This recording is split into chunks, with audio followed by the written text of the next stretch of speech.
Do, do, do, do, do, do, do. Hey, there we are.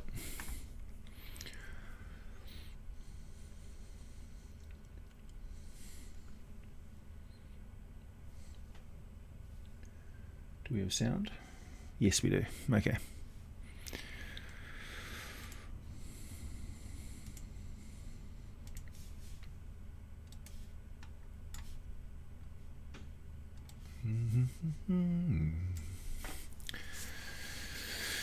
Hello, Adrianus. Nice to see you.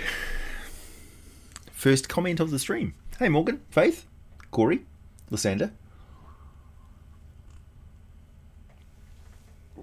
My regulars, how's it going? Moonring, Scott. I'm so glad you can make it, Moonring.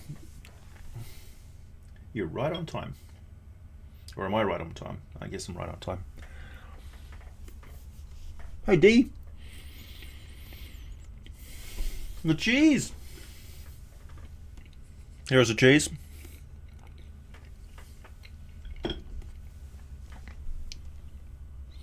Hey, Logan. No, yeah.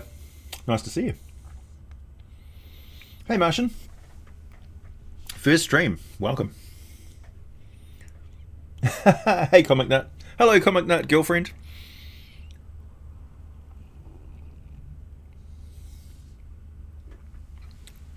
The game always takes precedence, Kick-Ass Duke. This is just supplementary. Hey, Sonda. Hey, Bright Glory. Yeah, it's rare that I get to see you in here. Hey, Yusuf. Kitto.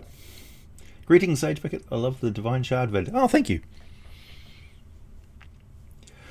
So the topic today is multiversal role-playing and the different options that you have that are outside of Planescape and Spelljammer. So you can ignore Planescape and Spelljammer and the whole structure of the outer multiverse of the planes if you want to, and you could just come up with an entirely different way of playing. Now, I've been playing No Man's Sky on PlayStation for the last, I don't know, 300 hours or so, and I've gotten pretty deep into the actual story of the game, and it's very interesting because I don't want to give away any spoilers for those of you who are currently playing No Man's Sky. But there's an actual story behind the as you go adventuring around different planets and exploring and stuff, and it gets pretty dark and deep and a little bit dystopian, actually a lot dystopian and kind of depressing at points, but it keeps drawing you into the mystery of it, and they do a very good job of this long sort of drawn out discovering what the actual nature of the universe is. Hey, Thomas. Hey, Robert. Shakescan. Nice to see you. Honking down cheese like a regular guru. This is true. True, true.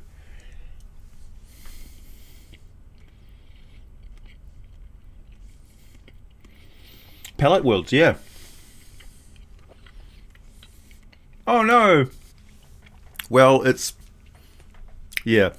Perhaps Taryn would be better served coming and streaming with me.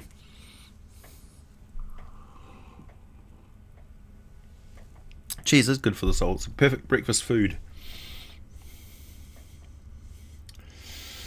Ah, yeah, Lysander. So, No Man's Sky, as we all know, started out with grand promises about what it could be that got sold as like the pre-game preamble build-up, and then everybody sort of prepaid for the game, and then they got it, and it was quite light on what they had promised, to say the least.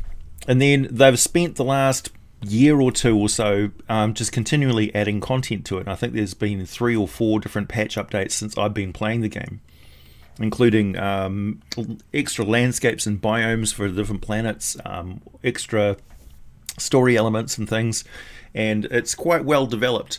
So there's the 3 different races that are sort of at play on the different planets, which is the Gek and the sort of Gek are these little amphibioid reptilian type traders. The Vikel, I think it is warriors, and then you've got these machine-like explorers and scientists, right? And they've got this long history of conflict with each other, and as you develop and go down the storyline, Because there is definitely a storyline that sends you all over the place doing different missions and things to get every little bit of the puzzle. You learn about their civilizations, their history, and that there's something going on with this universe, and that there's this entity called Atlas that you're continually trying to chase after and seek an audience with. And on the second audience that you have with Atlas, you find out that something is seriously wrong, and you need to travel to the center of the galaxy in order to fix things. So this is where I'm at this stage now. Hey, thanks, Robert.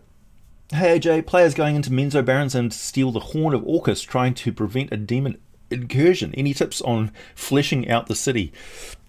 So Menzo Baranzan is like a big cavern, which has got a lake, and it's got a city complex, and it's got some outlying buildings, and it's got lots of like caverns, it's crevices and stuff going off it, where there's all these secret organizations carrying on.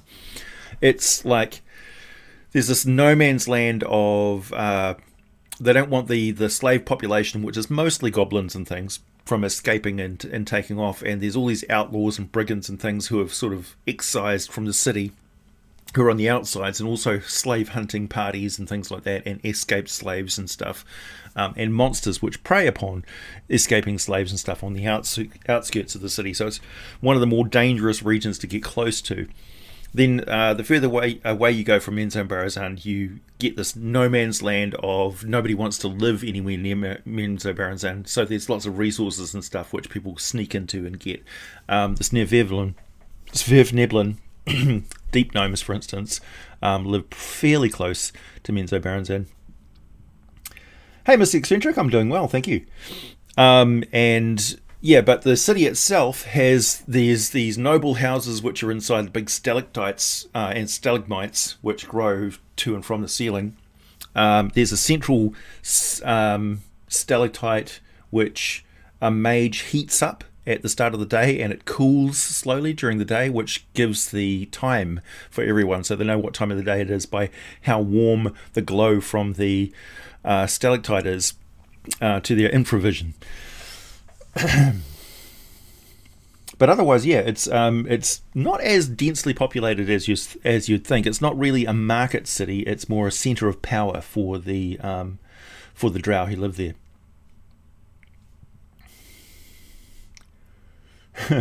My day as well, Shakespeare. Thank you very much.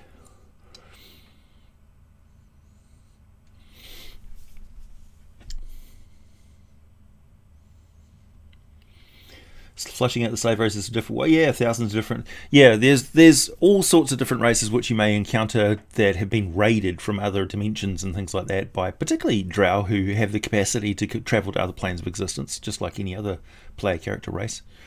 And when you think about it, since their world is underground, their thinking is quite often insular. Like it's easier to travel in and through the universe than to go out and away from, like, surface race people look up at the night sky and think, can we leave and go to these pretty lights in the sky? The drow don't have that option, so they think they delve into the depths of magic, and they divine different places, and different places include the infernal planes and things like that. But if there's infernal planes and all this evidence of them having truck with demons and devils and stuff, there must be other planes of existence. So they go delving into alternate realities, time travel and things like that. Yeah, mind flayers and spiders and all sorts of stuff. Yep.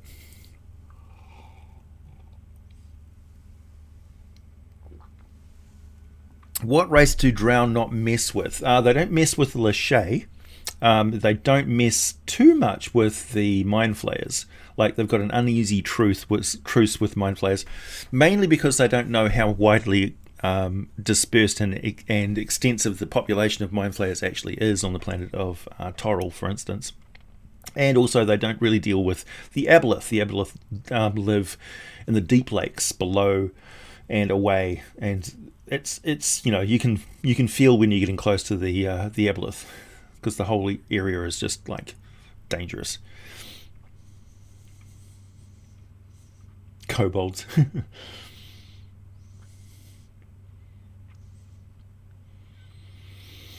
The Deepa Mascari probably don't actually have a lot of slave races living in their hidden enclave. Think of it like the TARDIS, right? So you go through the doorway into Deepa Mascar and you enter into a wasteland of the original settlement city. So it's fabulous, but it's been 300 years since anybody lived there.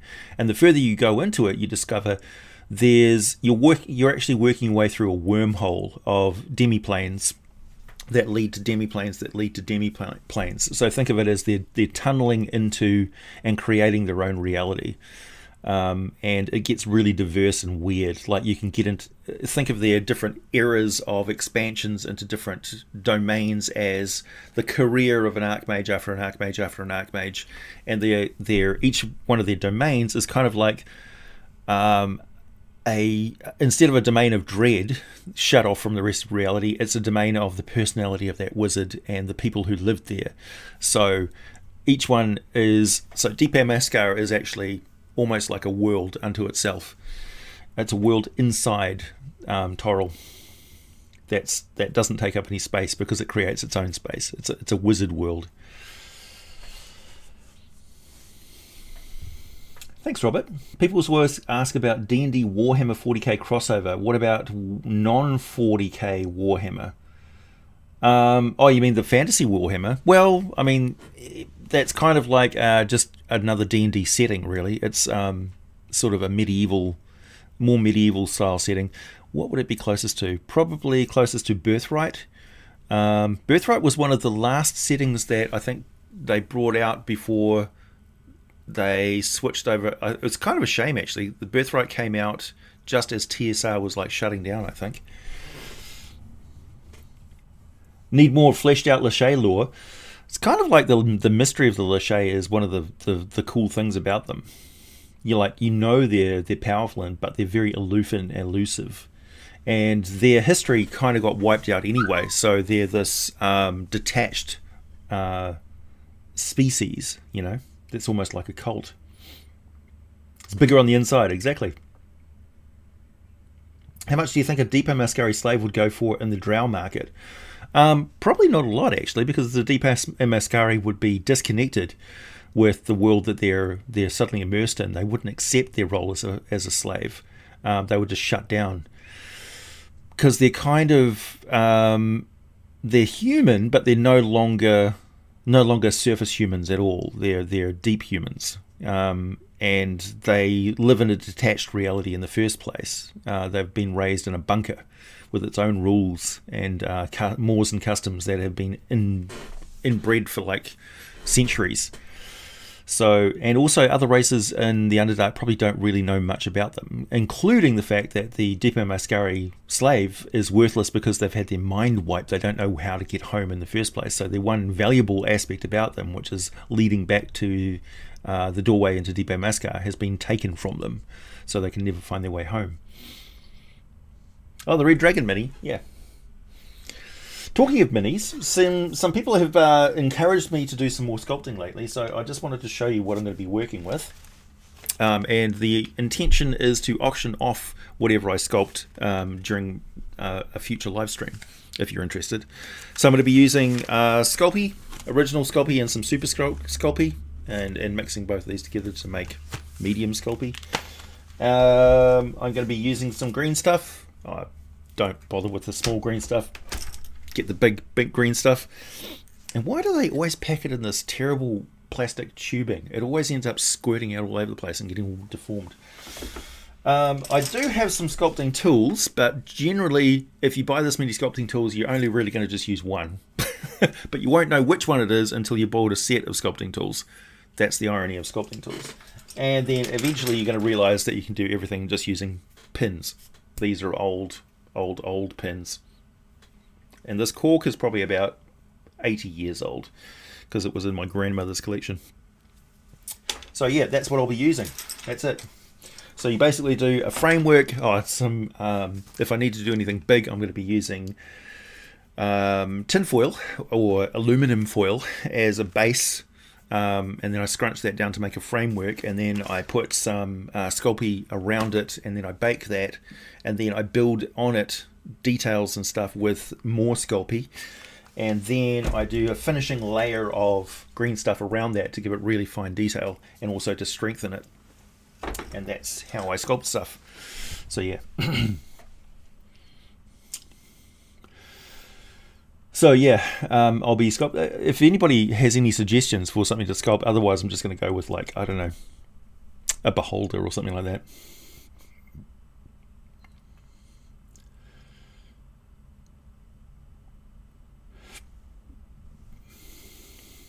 Hey, DJ Ghostman. Hey, Esper.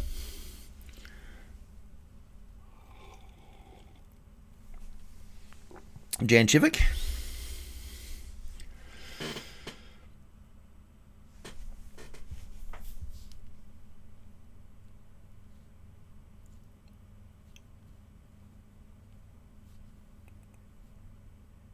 You say aluminium proper like those Brits. Aluminium. Aluminum. I say aluminum because I realise that most of my audience is American. You know, when in Rome. Sculpt. That's right. Sculpt a false Hydra. Meh. A Mind Flayer with a Manticore. Sculpt a Leonin. Could do. Hey, Mr. L. Greed Jr. A Dragon Beholder. Hey, Gage. This video on constructs. Yeah, that was a fun one. Yeah, Esper's more famous than me. He should be.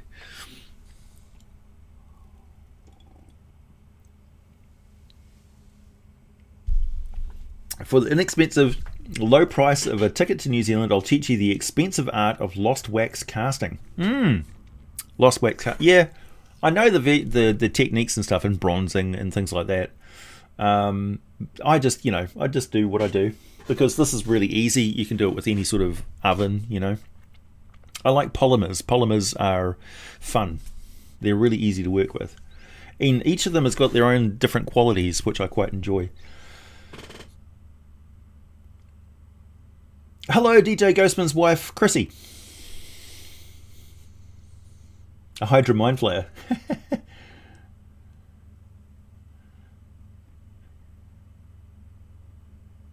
Oh, an evil Mr. Meeseeks box. Nice. Getting you hooked on my lore videos. I need to do more, I don't know, something that sounds good.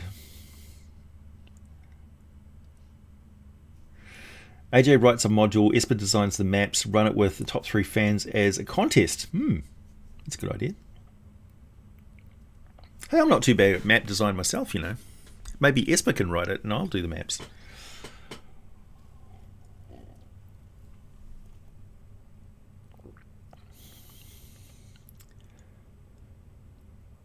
Beholders are always good. Tried to get a map of Big Trouble from Little China, but no successes so far. Cool beholder type monster in that movie. Oh yeah, he's basically a spectator, right? It's an eye beast. How would you run a cult of Sathoga? That's the toad demon, isn't it? Or toad god?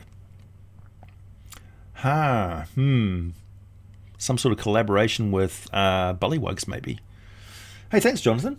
I bought Sandy Peterson's Cthulhu Mythos. Currently, my players are going to back and forth between the Dream Cycle, making them manage 2 characters and manage insanity points. Nice.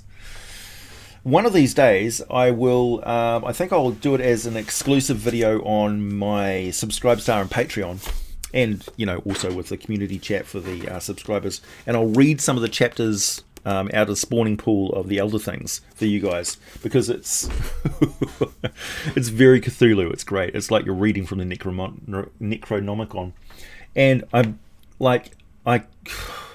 I am perplexed why this book is not more widely known and why it is not in hot distribution right now, because it's like 728 pages of this guy's magnum opus on monster design. So it's going to heavily influence what I'm going to be producing, that's for sure.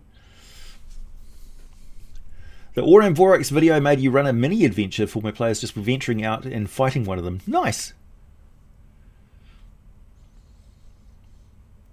My thoughts on Baldur's Gate 3 so far, from what I've heard from people anecdotally, is that it's engaging, it's enjoyable, it's deadly, and it really helps to know the intricacies of the actual tactics that you use in Dungeons & Dragons 5th edition. Like, if you know D&D 5e, then you can use it to your advantage to beat a lot of the early gameplay in Baldur's Gate 3. So sneaking and, ranges of weapons and things like that. Thanks, Gage. Hi again, AJ. In the past, you said all bets were off when it comes to dragons mating. Could a green dragon have a baby with a vampire in trade for becoming a Dracolich, resulting in a half-dragon with vampiric mist breath weapon? Vampires are dead.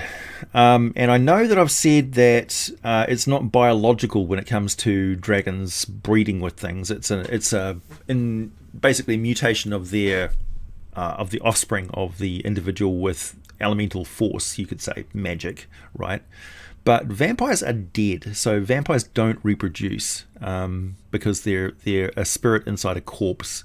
That's the thing. So I've never really had much of I like the idea of, if you're a spawn of a vampire that's still alive and is turning into a vampire, then there's a possibility, a slim chance, that you could have children who have got the infection since birth. That's where you get your half vampires and stuff.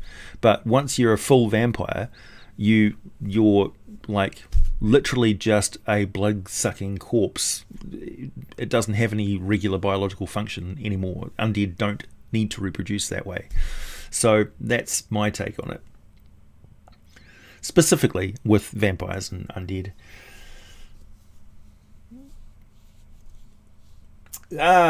So the spawning pool of the Elder Things, as far as I know, you can only find it on Scribed, and Scribed is questionable for the legality of getting PDFs and stuff from there at the best of times. I don't know how Scribed actually operates without getting sued out of existence.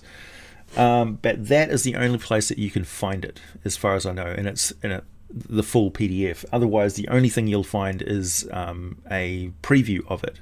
It's been taken off Drive-Thru RPG, and the author is still producing things, but I just don't know what happened to his book. It just got taken off the market, which is bizarre because it's awesome.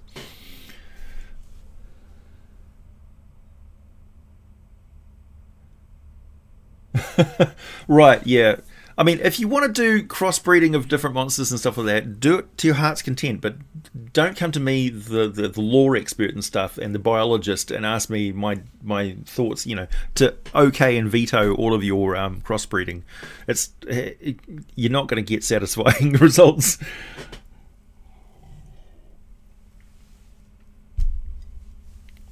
Hey, Jabcab. A lore video on the evolution of D&D from edition to edition. Interesting. I do actually have a timeline of Dungeons and Dragons. Where did I put it? Here it is. So this tells you what actually came out first and when. Let's see. The history of TSR. So it actually started in 1966, the International Federation of Wargamers, formed by Gary Gygax and other wargamers. This was before any role-playing games had ever been played. Chainmail was written by Gary Gygax and Jeff Perrin and published, and that was a war game, right? So miniatures on a table and stuff. Dave Arneson was the one who first discovered the role-playing format because he was essentially refereeing a game in a separate room, and everybody was in another room, and they were playing scouts and spies and individuals who were scouting out the terrain before their armies came in and fought in the area. So they were jostling for information to get an advantage for their armies when they played a war game. That turned out to be extremely popular, and people started passing them notes saying, how do we fight duels? This other character that this other person is playing has insulted my honor and stuff. And thus they took on personal roles of an individual, and that's where role-playing. So that was the first role-playing game per se. Although they didn't really realise it. Then Gary Gygax, who had an obsession with fantasy aspects of it, so sword and sorcery and stuff, approached Dave, and they came up with the fantasy game, and that was in 1971. 1972, they formed the partnership, which was Tactical Studies Rules. TSR was kind of born. 1974, Brian Bloom came on board. They assembled the first 1,000 games of the fantasy game. 1975, Tactical Studies dissolved and a new company, TSR Hobbies, formed. Empire of the Petal Throne became the first game product published by them. 2 supplements, including Greyhawk and Blackmoor, and the Dungeon board game was produced by them. And then they made Boot Hill, which was a Wild West style game, and the fantasy game essentially was Dungeons and Dragons. 1976, the first issue of the Dragon magazine. TSR Hobbies hosted the first Gen Con game for the first time, and that was in 1976 as well. And the Dungeons and Dragons tournament, which continues to be played from now on. And then the D&D supplements 3 and 4, Eldritch Wizardry and Gods, Demigods and Heroes were introduced. Eldritch Wizardry was highly controversial because it had a naked lady on the cover. 1977, the D&D Basic set was published. 1978, we got Advanced Dungeons and Dragons, and it was a mammoth undertaking actually, that they got those books out. And they moved from Gary Gygax's house to an office down at the Dungeon Hobby Shop. 1979, the second AD&D manual, the Dungeon Master's Guide, is published. Radio ads introduced Morley the Wizard for the first time, and Dungeons and TSR essentially at that point was such a fast-growing company. It was like one of the second fastest-growing companies in the US at the time, which is absolutely unheard of for a publisher. You love how ready he was for a question on the subject. Let's see. Top Secret came out. That was a really good game. I think we actually played Top Secret at my school, which we had to explain to the teachers what we were doing because we were like, hiding weapons and stuff and sneaking around and assassinating each other, because it was a spy game. The Role Playing Game Association was also founded in 1980, and then a year after that, the RPGA Network published the first Polyhedron magazine, or a new zine. In 1981, they also moved offices again, and they switched from typewriters to computers. Imagine that. Everything was done on typewriter before then. 1982, TSR Hobbies broke the 20 million mark in sales. They introduced Gangbusters, a game of Roaring Twenties adventure, and Star Frontiers, which was the first sci-fi version of sort of a D&D science fiction game. They were publishing it in 22 different countries. The French translation was the first one they did for the game, followed by Danish, Finnish, German, Hebrew, Italian, Japanese, Korean, Norwegian, Swedish, and more. An educational department was established to develop a curriculum of programs for reading, math, history, and problem solving, and the greatest success being the Endless Quest book series. So that was an early introduction of the idea of Dungeons and Dragons being very good for education, which has continued on. Let's see, 1983, Dungeons and Dragons cartoon started airing on TV, and the company changed its name to TSR Incorporated. 1984, that's when we got Dragonlance, after 2 years of development. Let's see. Dragonlance Saga makes TSR the #1 publisher of fantasy and science fiction novels in the nation. They also produced an Indiana Jones game and a Conan game and a Marvel Superheroes game. They got agreements to publish those. That's when Gen Con then moved to Milwaukee in Wisconsin in 1985. The Oriental Adventures, a new hardbound book, was also published that year, and it was their biggest seller. Wow, how times have changed. It would not be a biggest seller these days. It would be widely destroyed. TSR introduces an All My Children game based on the #1 ABC's daytime drama with more than 150,000 copies sold. I've never seen this game. 1986, they have the Dungeons Adventures magazine. Let's see, new management came in and bought all stock in the country. This is when the sort of things started to go downhill a little bit. The immense Forgotten Realms campaign setting was released in 1987. 1988, Rocky and Bullwinkle role-playing game was with a spinner and hand puppets was released. Let's see. And they also produced the Hunt for Red October game based on the hit novel by Tom Clancy, which surprised the industry by being a #1 bestseller. Gen Con Game Fair joins forces with the major competitor Origins in that year as well. 1989, the second edition of Advanced Dungeons & Dragons is released, and this was a massive undertaking as well because they basically overhauled all the books, and then they came out with the successive monstrous compendiums and Complete Fighter's Handbook and all the complete books starting to be produced. I think it was the Complete Fighters and then Complete Thieves and then Mages after that maybe. Anyway. RPGA Network branches out to Norway, Sweden, Denmark, UK, Israel and Australia. 1990, Ravenloft campaign setting was produced, and then there was some more stuff for Dragonlance, but Dragonlance was very staggered and came out in bits and pieces.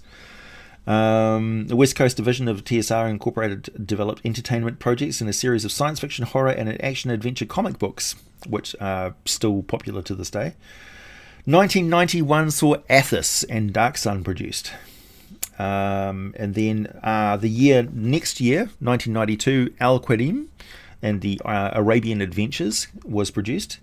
And Legacy by R.A. Salvador leaps to the #1 bestseller, New York Times bestseller list, which was kind of unheard of for stuff as well. Let's see. Gen Con that year also became the leading gaming convention in the US with 18,000 people in attendance. Now it's more like 80,000 people in attendance last time. If we'll ever go back to those days, hopefully. 1993, the Forgotten Realms campaign setting receives a new graphic book. The Monstrous Compendiums are repackaged as the Monstrous Manual Tome. And the release of Dragon Strike entertainment product, which includes a revolutionary 30-minute video explaining the concepts of role-playing. 1994, in response to the trading card game phenomena of Magic the Gathering, TSR produced Spellfire, Master the Magic, which didn't do well. And the revolutionary product Planescape was produced in 1994. Then in 1995, they had the Blood Wars card game, players options, Dragon Dice, which was an absolute disaster for D&D. And the Birthright campaign setting, which is where I mentioned it came in quite late. And then 1996, we had the first ever CD-ROM for AD&D game, the AD&D Core Rules, which included all the rules on the CD-ROM, the Wizard Spell Compendiums, and the Dragonlance 5th Age role-playing game was released using cards instead of dice and emphasizing storyline development. So they were going down the path of more story action oriented play than like dice and mechanics and stuff. So that's kind of where we're at these days as well. So Dungeons & Dragons sort of took a step sideways for a number of years. 1997, Wizards of the Coast basically purchased TSR, and then the Alternity role-playing game, a space opera role-playing game, was released. And then in 1998, Star Drive setting was introduced for Alternity, and they returned to Greyhawk as well. And then 1999, TSR celebrated its 25th birthday with a silver anniversary tour of game stores throughout the United States. And Alternity's second campaign setting introduced the Gen Con Game Fair, the Dark Matter setting. Depicts a near-world future of the paranormal and the occult, and that was the history of TSR. And then TSR was basically dissolved, and it became Wizards of the Coast proper. And there you go.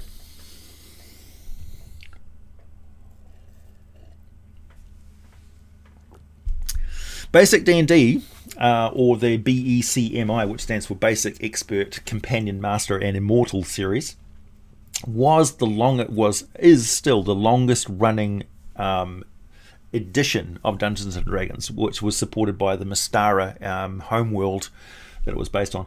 Although I don't really know how many people play in Mystara, Probably quite a few. I know we've got some aficionados and experts on Mystara. Gamma World, yep. Gamma World's cool, man. And also, Metamorphosis Alpha was one of the cool ideas as well. You play these like mutant characters and you generate the monsters and stuff.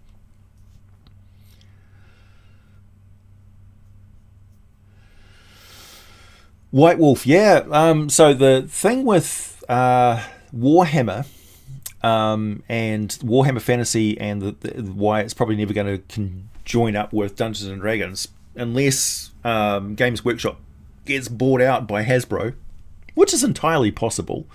Then it all started back in the day when Gary Gygax essentially screwed over Games Workshop in relation to producing miniatures over in the UK, because the Games Workshop was essentially the UK branch of the TSR franchise, really. Because it was so expensive to ship things from the States to everywhere else in the world, they thought, why don't we set up centres in various other locations? So they had miniatures were produced in New Zealand and distributed to Australia, for instance. I've got some of those miniatures. So yeah, what happened was essentially Games Workshop was set up to produce D&D stuff and produce miniatures, and they got dropped from the contract. And it was really weird because they'd already produced the Fiend Folio, which got delayed for a long time as well. So it was like, I don't know what was going through Gygax's mind really in relation to that. I don't know.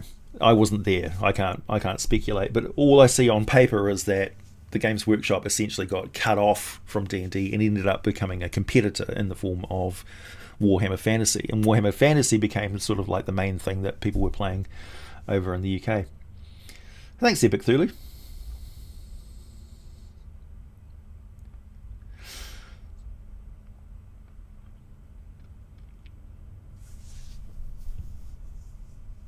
You had an idea of combining the basic Star Frontiers and Gamma World, but I never did. To be honest, Rifts kind of did that for me. Yeah. So Palladium Fantasy was around for a very long time as well. It was one of the originals, sort of the second wave of role playing, and they were the ones who came up with the GURPS and Palladium were like the multiversal rule system that people used. Palladium still has a lot of detractors saying it's too complicated, it's clunky, it's got overbearing editorial control by Kevin Simbeta, the person who runs the company, still all the way through. But it's consistent at least, and I like the SDC side of it more than the MDC side of it, for those of you who know what I'm talking about. So I like the Heroes Unlimited and stuff like that, and if I use Phase World and various other supplements that came after Rifts, then I convert them back over to SDC again. I liked MDC when it was introduced in Robotech, being like weird alien science fiction structural strength of stuff that is impervious to ordinary weapons and things, but I didn't like how overboard they went with it. With Rifts and Phase World just went completely over the top. But yeah, so with my idea for like multiversal role playing, Dungeons and Dragons is a universal system. You can use it for low tech fantasy type stuff, and you can go really quite high tech fantasy and stuff as well. It's a consistent system, particularly 5th edition as it stands. The D20 system proved with D20 Modern and things like that you could essentially run any sort of game system that you wanted with it. The argument that a lot of people have is that why would you alter Dungeons and Dragons to such an extent that you're trying to shoehorn it into that genre when you can just get a game which somebody has written specifically for that? Well, my argument there is that usually those people are kind of obsessed with a mechanic or something new or freaky. Like, for instance, Age of Empires... Age of the Empire and Age of Rebellion, the new Star Wars game, would be fantastic if it was not for the horrible dice mechanics that they have in this. I know a lot of people probably love dice pool games. I do not. So I've got those for the lore and the pictures and that sort of stuff and the resources, but the actual game mechanics, God no, I'd rather run 5th edition any day. What sort of mindset would a half-stellar dragon have? I don't know. Large. I guess it would be, if you're a half-dragon stellar dragon, you'd be a giant, right? So you'd be a giant dragonborn, essentially. Yeah, Robotech and Macross were great stuff, particularly when you comparison them to like Mech Warrior and various other things. Battletech was an awful game system. Oh, I tried playing that and it was like accounting. But tracking combat, it was like using spreadsheets. It was awful. It's like, how many little squares do I fill in with a pencil? 15. Okay. Oh, you've hit my heatsink with your cluster bomb. My mech is going to shut down because the fibers have overheated.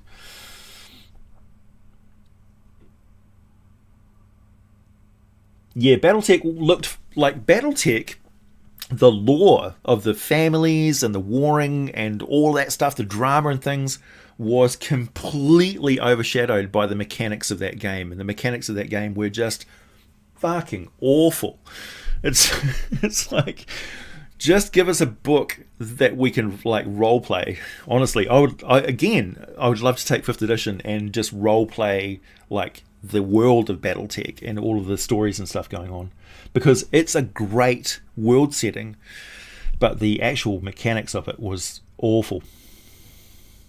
Oh yeah, the STF one, super dimensional fortress with a weapon that destroys everything. Like, the question is always like, what beats the STF? What's the top thing? It's like, stand in front of the main gun of the STF one. You convert a Robotech to mech ton.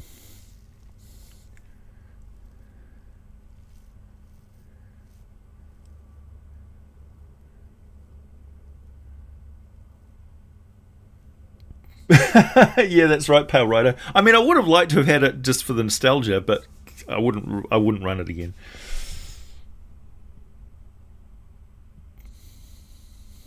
The original giant robot AFG, yeah. Like the mechanics and stuff, and the physics and the engineering behind Robotech and Battletech and stuff was really interesting. Like all those illustrations of robots and stuff. Who doesn't like robots?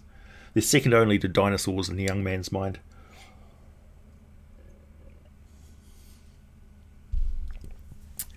Lysander, that's a good question. What are your thoughts on Robert Kuntz's accusations that Gygax kicked Arneson out of the company despite Arneson's apparently being the actual creator of the D&D-like games? First of all, both those men are now deceased, so it's a dead argument, and it's only Kuntz's word against what? Nobody. So yeah, although he was a very close family friend, and that's the weird thing, right? Because Kuntz is almost like a member of the Gygax family. He was like there so often, he almost lived at their house. So my thoughts are, I'm a guy from New Zealand. I'm as far removed from that as you can possibly be. So everything that I would hear is only hearsay. I don't really know. And probably the best person to ask would be maybe Luke Gygax, or like I don't know. But yeah, it's like, it's ancient history, man. It was like 30 years ago, 40 years ago. So it doesn't really matter. It doesn't matter anymore. We know that Dave Arneson was the person who essentially invented what a role-playing game is. But he was like a think tank. He wasn't a business leader. So it wasn't like somebody stole Dungeons and Dragons from him. Dungeons and Dragons didn't exist when Dave Arneson was working on that, and he didn't really want to go down that road. He was doing it as a form of entertainment, not as a business. But he was involved in the hobby, all the way through. Really, you could say that Dave Arneson was deeply upset about the business sort of dragged it all down. So maybe he left because it was just emotionally taxing.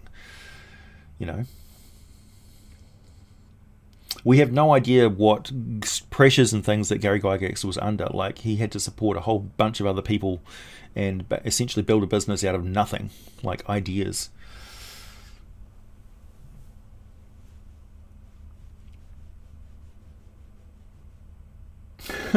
Really? Thanks, Gage. Hey AJ, I need a bit of help in my gothic horror world. My players want to play a Circle of Dreams druid and an Oath of Ancients paladin, both Goliaths. How would you include that?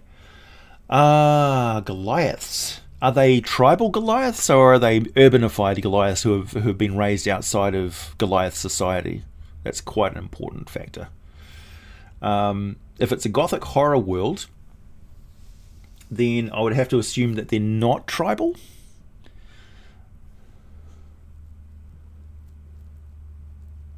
Tribal. Okay, that's tricky. So are they living out, like, did they get raised in 20,000 feet above sea level mountainous terrain and stuff?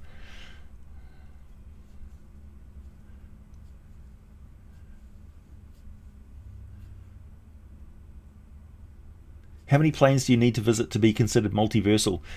Just a couple. Yep. Okay. So, so they're bringing their own aspect of their view of the world to these people that they're interacting with, I guess.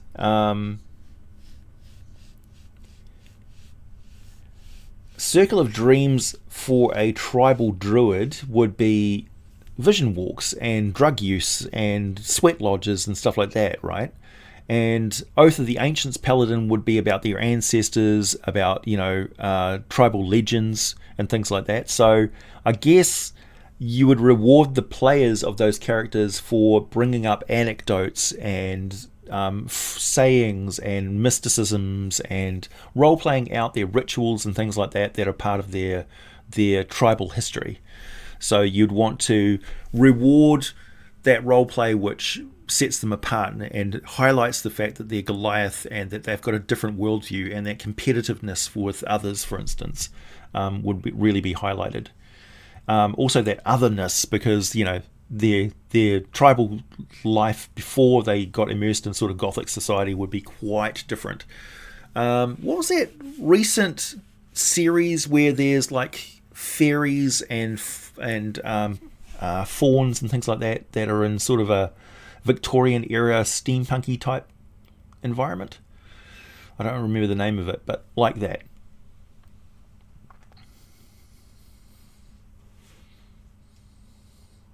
Thanks, Aiden. Have you tried the Tales from the Loop tabletop game? The art is amazing. Amazon literally made a TV show based off the art. Great show, by the way. You will cry multiple times. No, I haven't. Obviously I need to, though.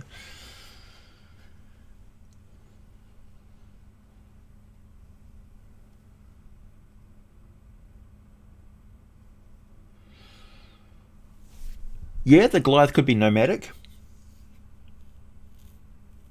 They could have like border struggles, like you could sort of port over a little bit of the struggles between the Tibetans and mainland Chinese, for instance.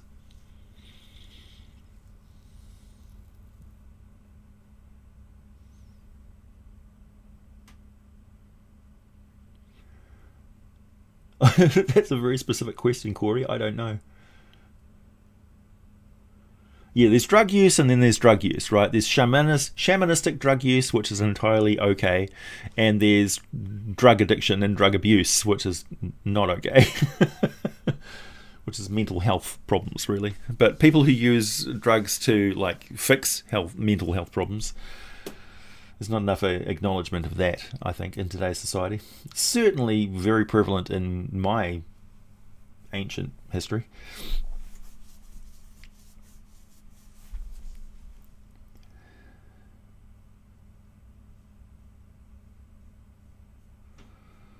Oh, that would be interesting. Carnival Row, that was the one. Thank you very much. Yeah, Carnival Row was really good.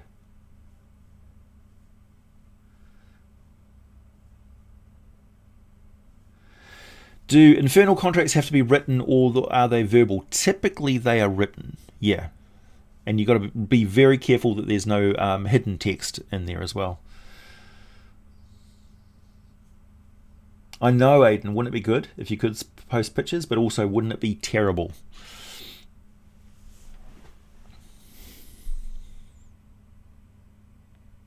Did you see the Great Dale? Oh, no, I did not see that. Man, enough of them have posted my review on Twitter. You would think they would let me know, right? You would think that they would let me know.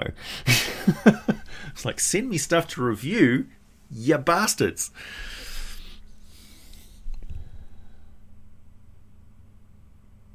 How would I best run the Necronomicon for a player character who keeps using it? Thanks, Jonathan. So the Necronomicon is typically depicted as being so infused with evil that it's got a will, right? It twists fate. So it's going to end in the unhappy demise of the character, probably. Same sort of way that Army of Darkness does it. It's got a will, so this dark, invisible power that's watching over it. Ooh, yeah. Possibly the dark powers that have produced Ravenloft and the Domains of Dread have got something to do with it. They've tied into the Necronomicon somehow.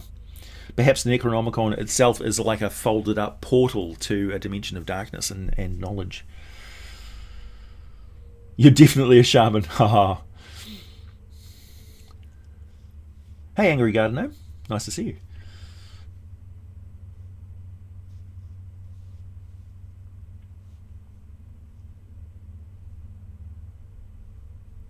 So don't do drugs to band-aid life's problems. Yeah, essentially. Like, I only drink when I'm happy. I don't see alcohol as a way of solving problems. I see it as a way of accentuating a good mood.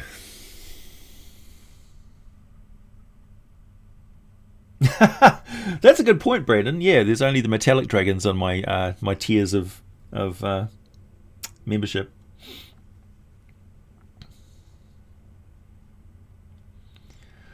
I am curious, what's the best way to update myself from 1372 starting year in Feyre into the modern starting year? Long time listener. Hey, Gail. Thank you. What's the best way to update yourself?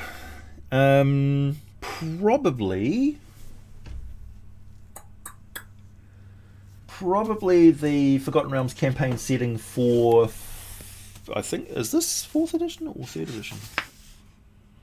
3.5, I think. This book here is where they essentially updated everything, and everything past this is largely reprints of what's in here. Other than that, the Forgotten Realms wiki is really good for that. So just go through the Wikipedia page and update yourself on various bits and pieces. For the most part, though, if you're doing that just for your homebrew games and stuff, there's a lot that you don't need to update, because a lot of it has sort of been reset back to what things were like back in AD&D. It's 3rd edition? Yeah. So, yeah, the 3rd edition book has really got most of the stuff that you need to know. Yeah, I know the 3rd edition book only goes to 1970 to 1374, but the lore of the regions and stuff is pretty much, yeah. When you get up to the modern setting, there's not a lot. There's a lot that's being updated, but there's not a lot of official updates for like what's going on in Cormier or, Arm and places like that.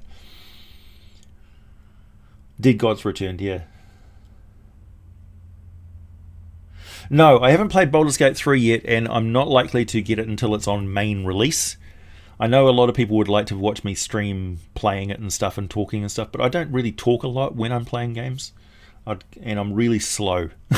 I'm really slow. So I'd be like exploring all the tactical stuff and getting to know it before I start playing.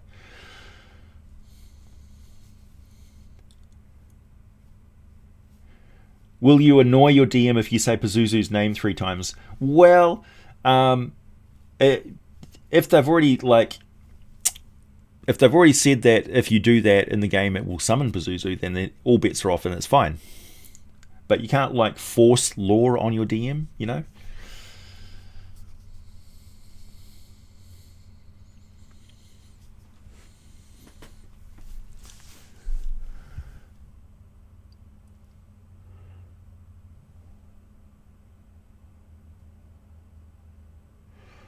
Yeah. So the Sundering is done and dusted. It's over. Like, they retconned the world back to pretty much what it was.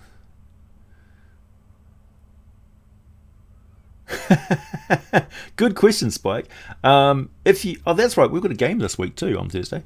If you were a demon prince, what would your layer of the abyss be like? What demons would be your minions? It would probably be like an endless library with the occasional zen-like rock pool garden with a babbling brook of the river Styx's waters, so if you dip into it, you'll forget everything, and they'll have weird, exotic-looking fish floating around in there. The library books will all be filled with knowledge that seems too good to be true, accurate, but is actually entirely misleading, and will send you book after book after book, searching for some, like, the meaning of a number or a color or something like that. Each one will seem to have some profound significance that will keep you delving in those books forever. Meanwhile, there'd be a wafting layer of sweetly scented, aromatic, spicy smoke that's drifting through from a kitchen somewhere that you keep searching for in the stacks of books, and every now and then you'll see morsels of food that are left behind by some wandering demon prince. As for my minions, be mostly imps. Well, not imps, quasits. Mostly quasits.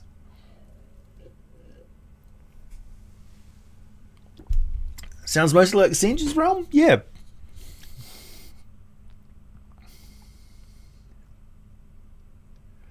Yeah, I've got the Border Kingdoms book, and I'm reading through the Border Kingdoms book. Where is it? I think it's out in the lounge at the moment. It's good so far. It's packed full of information on... It's one of those books where it goes over all these different places and what's going on there. So it's not like a story book. It's not like an adventure book. It's literally a region book. The map is like... You've got to have pretty good eyes to see the fine details on that map. But it is legible. It's just like, if you're over the age of 40... good luck seeing some of the finer details on that. I'm very lucky having good eyes, but yeah, very small print. Snulls? Oh, the Snulls would be my minions? No, they'd be terrible in the books. I suppose they could live on a diet of books. You'd have dust mites the size of your arm. We're still live. Yep. What would my cult be like? Kind of like the King in Yellow. Delving after secrets.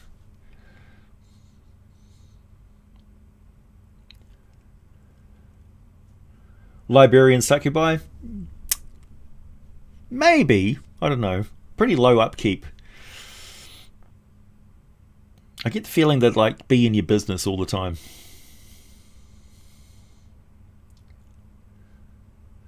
Be made of cheese. Yeah, there'd be bits of cheese all over the place.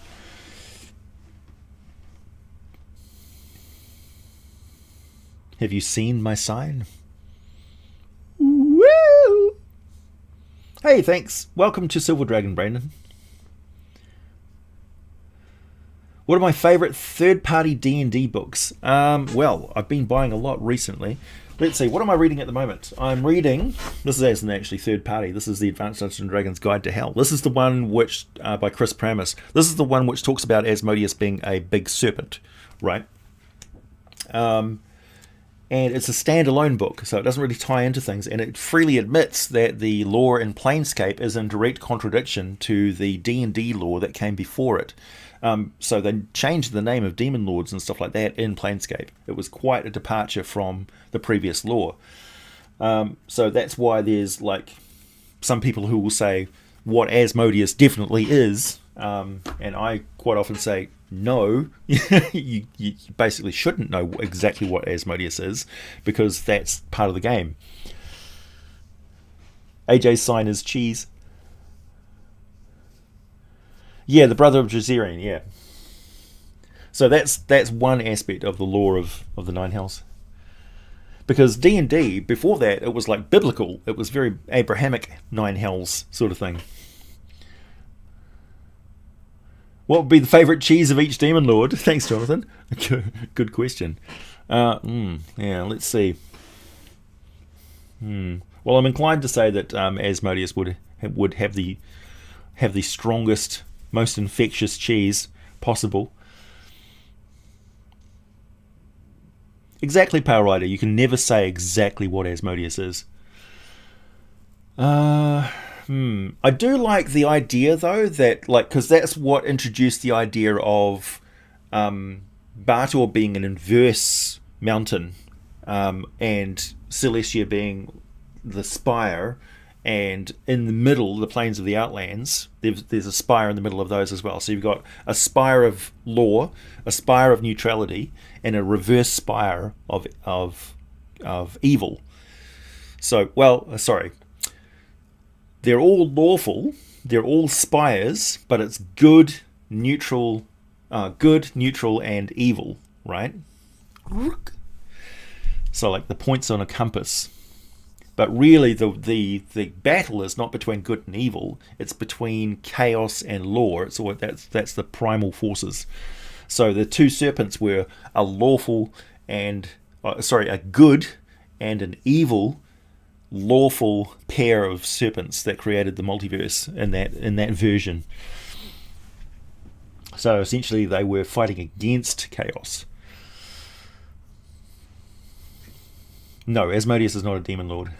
So the idea is that Asmodeus is actually one of the creators of the multiverse. He was the evil version, and that one day he will rise up and take over, kind of like a Tharizduni type of version of things. Mephistopheles. Nice.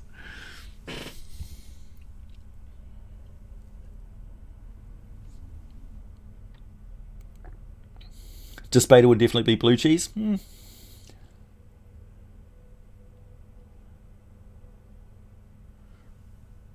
problem, Jam the Ooze. Orcus the Limburger. Jazarian was the good serpent. Hang on. I'll read you the section, shall I? Being a treatise on the cosmic serpents, the birth of the outer planes, and the fall of Ahriman.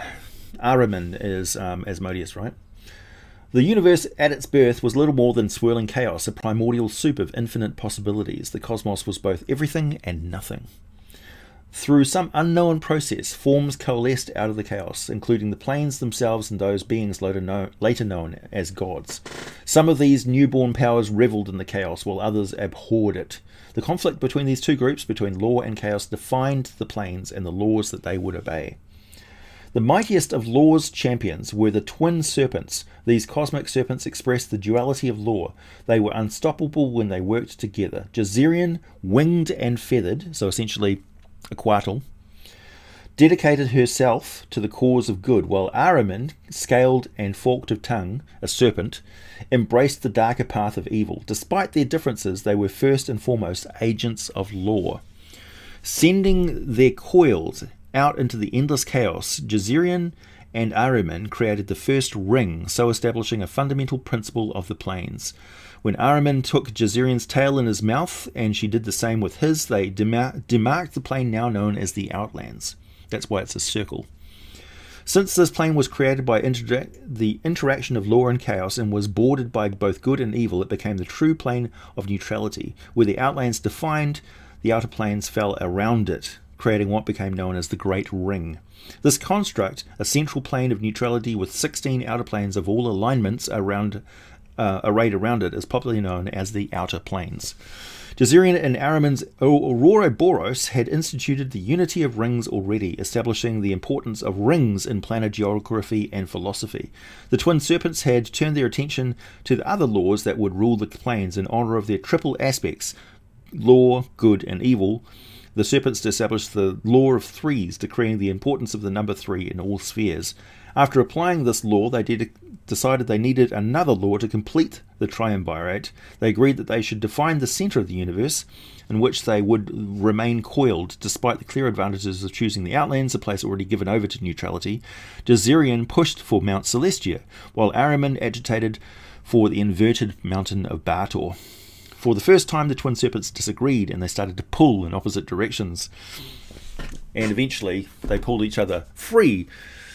Dezirian could fly, so she rose to Mount Celestia. Ahriman, on the other hand, had no wings, so he plummeted into Baldur and injured himself greatly, and remains coiled around Nessus in a state of disrepair. So that's the original theory.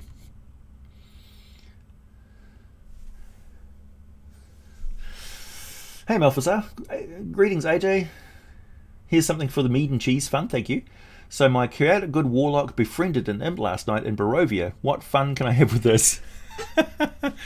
You got to understand that every friendship with an imp is really just the imp messing with you. And, I mean, imps are capable of becoming player characters, potentially. And so they can veer towards slight leanings towards good or neutrality, perhaps, possibly. They are lawful beings, though, so, you know, you can trust an imp's word.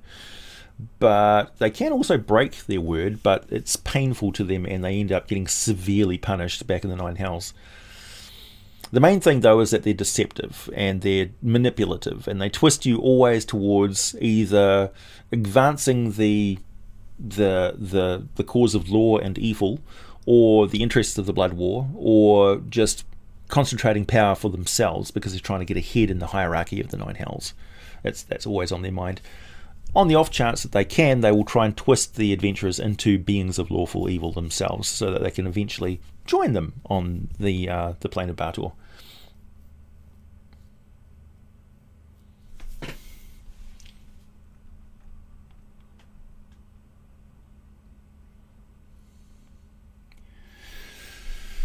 Jesse, thank you very much. My homebrew setting has a nation of werewolves that were at one point Azamar, cursed by Miska the Wolf Spider to be warring against the Abyss. Any chance of an in-depth dive on him soon? Yep, I suppose so. Miska was one of the original demon lords, and he had several different breeds of demon that were, like an entire class of demons actually, that were dedicated to Miska, which is the Spider Fiends, who are wolf spiders, essentially. Yeah, I don't know who in TSR or whoever invented this had something like, maybe it was John Carpenter's The Thing, because there's that scene where the huskies are being transformed and there's like spider-like limbs and stuff coming out of them. Maybe that's what freaked them out. I don't know. Wolf spiders are pretty scary though. Peter, thank you. I'm running a new campaign soon. My question is, why would devils steal a city like Alturiel to fight demons? I don't know. More free real estate? I'm not entirely sure. Maybe they just like the architecture, or they're just trying to draw in all these mortals into the Nine Hells somehow. It seems kind of counterintuitive to the whole lore of how the Nine Hells is supposed to work anyway. But there are multiple instances of this happening, so I don't know. Maybe that's how the Nine Hells was formed in the first place. They were just drawing in all these different planes. But the thing is that the Nine Hells, each of the planes is actually infinite. So they've got oodles of room to do whatever they want and build whatever they want. So it doesn't make a lot of sense to me otherwise. Perhaps there's some sort of powerful mythal or magic that's soaked into the area that they draw the city in. Maybe the city itself has a soul. I don't know. Always seems a bit weird to me. What would an unseelie warlock patron be like? Much like any other Fey Lord, really. They'd have their own fairy tale or story that they conform to and are sort of trapped by, but empowered by. So, yeah, think of Rumpelstiltskin or, let's see, the Wicked Witch of the West, or, you know, they're cartoon-like bad guys in some ways.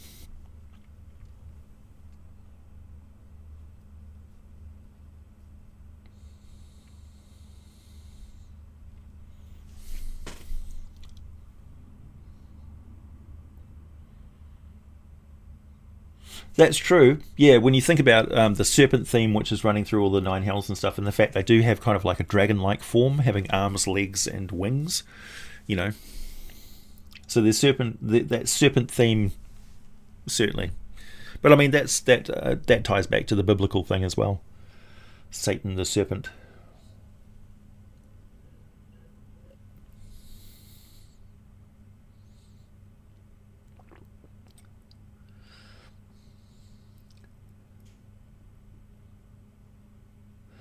What do you think would happen if a devil was corrupted by limbo or the abyss? It's tricky, really, because the limbo and the abyss. Well, the abyss is not as chaotic as you'd think. It's chaotic in that there's a life force, an animism that permeates everything. It's an evil intent. It's an evil life force, which is demonic energy, essentially. So it's like corrupted elemental. So if you break off a chunk of the abyss, you're breaking off a chunk of that life force, and that's why when a pantheon attacked the abyss and tried to shut down or retrieve some layers from it, the abyss actually rose up and consumed that pantheon as like a living thing. Like one of my theories is that the various layers of the nine hells were taken from the multiverse and taken out of the equation so the abyss couldn't get them, and the abyss has been trying to get those layers of the nine hells, almost like each infinite layer has to be, when you think about it, an alternate universe, a parallel dimension. So it's like a prime material plane, but where everything happened differently. So, instead of thinking of the outer planes as being far away, they're right here all the time. In Dungeons and Dragons, they're right here all the time. Like you can step through a portal into an alternate reality, which is right in your location that you are at. So it's a demiplane within a demiplane. So the multiverse is an onion, layers upon layers. Rumpelstiltskin was cool until he tore himself in half.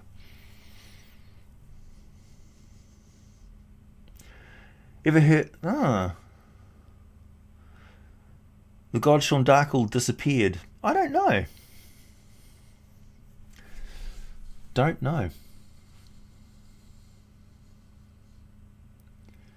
And the Lady of Pain is rumoured to be a being hatched from one of Io's eggs. Again, there's another entity where the fun is not knowing. Why is Pandemonium considered chaotic? Because of the raging winds and the madness of it. Like if you're in Pandemonium, the only real constants you have are the howling, screaming noise and these endless twisting caverns. So it's almost impossible to navigate around those twisting tunnels in Pandemonium. That's why it's like it's the border of Mexico that the fiends go to get away from stuff. That's why what's his name? The Svarts fled to the deep dark of Pandemonium to get away from everyone, because it's impossible to find them there.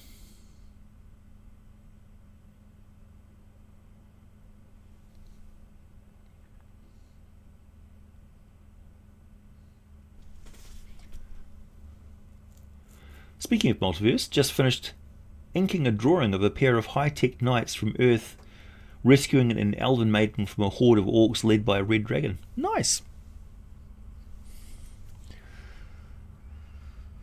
Do we still call them a horde of orcs? Maybe it's a collective of orcs, I don't know. Maybe it's a gathering.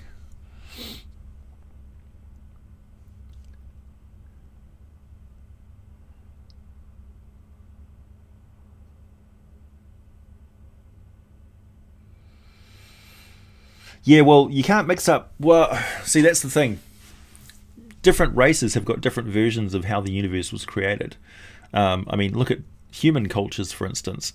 So, I'm a big proponent of always take the lore with a grain of salt, particularly the cosmic lore and the like religious or clericy type stuff, and recognize that in the world of Dungeons and Dragons, there's going to be heaps and heaps of conflicting folklore from different races who have got different centric views on how things were created. So obviously draconic mindset is going to be, well, the reason why dragons are the way they are, this perfection, is because we've been around since the birth of the multiverse. That's why the multiverse's oldest beings, angels and devils, have got arms, legs, wings and tails, because that's the original form of everything. An orc. Oh no, the wargs have started. Anyway, it's time for me to go, everybody. Speaking of warg, a conga line of orcs, a school of orcs, a warg of orcs. Yeah, that's the correct term.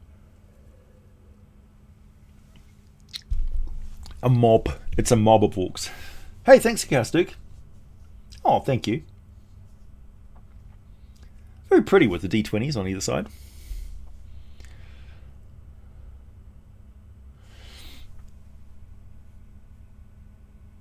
Where did all this orc stuff come from? A pork of orcs. A snuffle of orcs. Can an orc find a truffle? That's the question. Thanks, Gage. I'll try to keep being awesome. What's coming up this week? Some sculpture, for one thing. Let's see. I've pretty much done everything on my list so far. Oh, Ice Devils, Galugons. Time for some Ice Devil lore, maybe. Is there any way I can play a unicorn in my fiance's game? Like a human that can turn into one? Sure. Homebrew it, man. Wear unicorn. Why not?